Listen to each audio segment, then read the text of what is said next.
She slapped the billionaire's black wife in public. Big mistake. She slapped the billionaire's black wife in public. Big mistake. A moment later, she and her entire family were begging for mercy and forgiveness. Every head in Spargo, Beverly Hills turned at once. All eyes landed on a furious blonde woman towering over a young black woman in a simple navy dress. I will not be insulted by some cheap, classless nobody.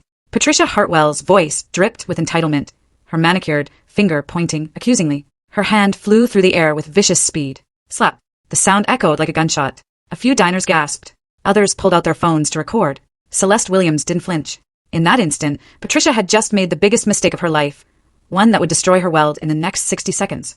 Transition to the present. The late afternoon sun filtered through the tall windows of their Bel Air mansion. Celeste Williams stood in her walk-in closet, running her fingers over a navy blue dress. At 28, she had an understated beauty, warm brown skin that seemed to glow, expressive dark eyes, and a gentle smile that had captured her husband's heart 3 years ago. This one feels right, she murmured to herself, pulling the modest, knee-length dress from its hanger. From the adjoining bathroom, her husband, Adrian Williams, called out, "Celeste, darling, are you ready? Our reservation at Spargo is at 7:30.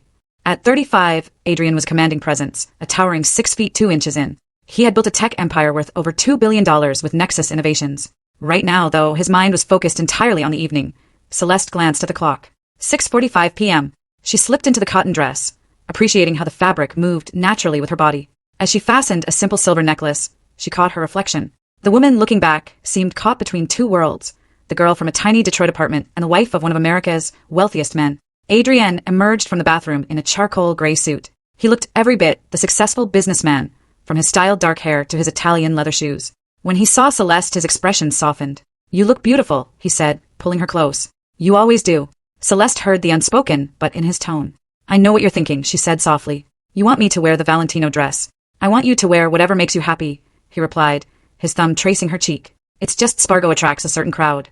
People judge first. I don't want anyone to treat you poorly." Celeste's heartache. His protective instincts were at war with her need to be true to herself.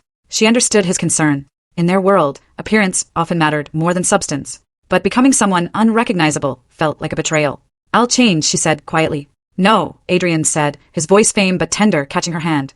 "I fell in love with the woman who wore a $15 dress on our first coffee date and made it look like $1 million. Don't change for anyone, not even me." 20 minutes later, they were in his Bentley, gliding through Beverly Hills. The evening was warm, typical of Southern California. "Nervous?" Adrian asked. "A little," she admitted. "I always feel like I'm wearing a costume in places like this." Adrian took her hand. "You belong everywhere I belong. Don't let anyone make you feel otherwise." As they pulled up to Spargo, Celeste took a deep breath.